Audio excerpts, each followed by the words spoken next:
बुढ़पिया में पानी के दई है बाबा बुढ़पिया में पानी के दई है बुढ़पिया में पानी बुढ़पिया में पानी के दई है बाबा बुढ़पिया में पानी के दई है बुढ़पिया में पानी के दई है के दई है बाबा बुढ़पिया में पानी। बाबा एक औलाद बिना हम बहुत दुखी यही और केहू जगह बोले बतिया लागी थे तो हमा भरेठा इतना संकिया है कि बाबा बरबट्टे मारा थे। तब तो बाबा इसे बटुर गए कहे जानो हम हुक मरवा आज मरवाऊ बे कहे करे हम हुक मरवा भी आते कहीं ऐसा ही बाबा वही न पई है वही ई बात हो भी के पेटे में दर्द उठी रहा है। 3 घरे कपड़ा लाई के बेचारे लेके आए रहा कमारा वटघाय के अंदर काम दिनों जने बतियात हैं अधोबी लेके गठरी सब सुनत बा भैया धोबाइन कहत यहाँ बाबा बहुत मारा थे धोबीवा सब सुनत बा कौनो सार घरे में घुसा बा दाल दरत बा हम सारा दिन कपड़ा धोई सारे हमारे घरे में बवाल करा थे अब यहाँ धोबई रोवती बा तो बाबा कहे बिटिया आगे आओ हाथ लाओ तो हथवा करे खा देखा थे जोगी बाबा कहे गोदिया में पुत्र तोहरे नाही लिखाबा अरे सातो जन्मवा के हाल हम जाने के दई है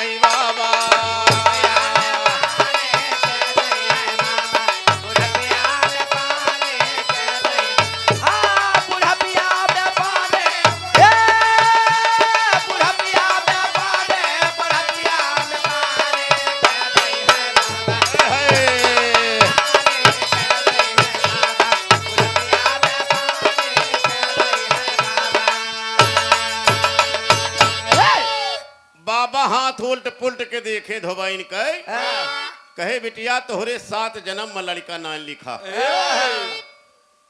तब धोबैनिया और रोवेला कहा दिबा बाबा ठीक से देखा उल्ट पुल्ट के हे पागल उल्ट पुल्ट के कहा दिबा बाबा ठीक से देखा तो मथवा करे खा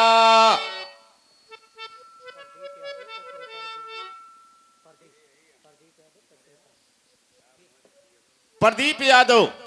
पचरी साहेब भाई 20 से यानी 100 से 20 रुपया दातार सुखी रखें तो बाबा माथे पे हाथ धय देहन कि माथवा करे खा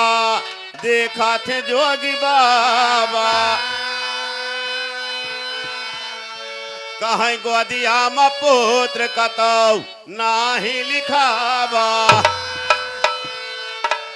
अरे अंगना में खड़ा पछिताई होने ज्ञानी के जय है बाबा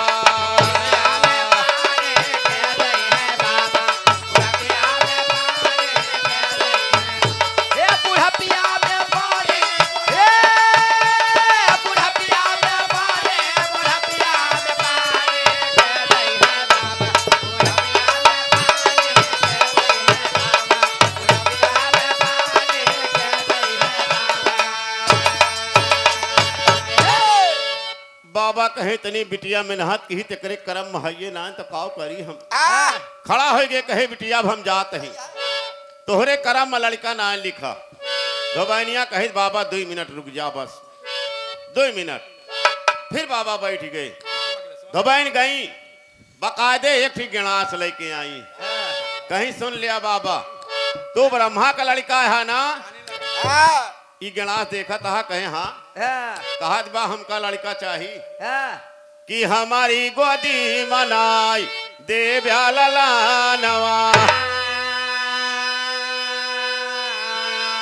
और ताजी देव प्राण बाबा हम तोहरे समान अरे अंगना में खड़ा पछिताई मोने ज्ञानी के जय है बाबा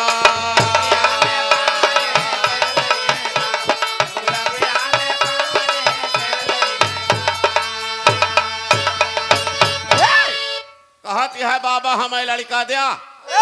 और नात या तोहरे आगे आपन गटई काट जाओ। बाबा कही तो गजब भा आ धोबी वाले हे गठरी ठाप चुनत रहे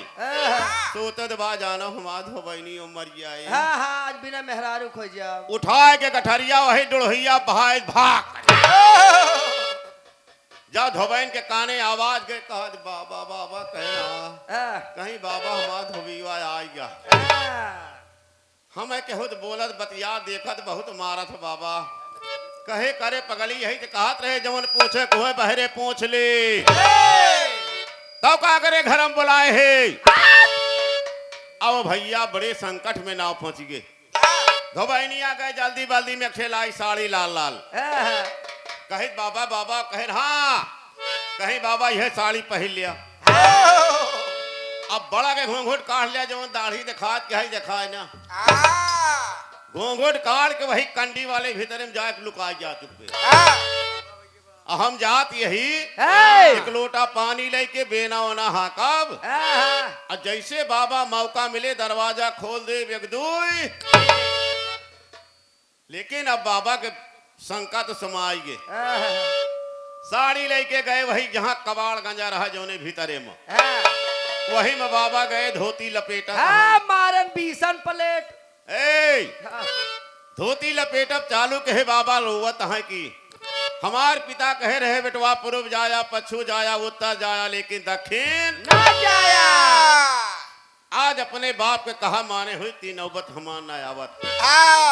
अजय साड़ी ना पहरे साड़ी पहरे कैसे साड़ी लपेटा तहा बाबा रोवत है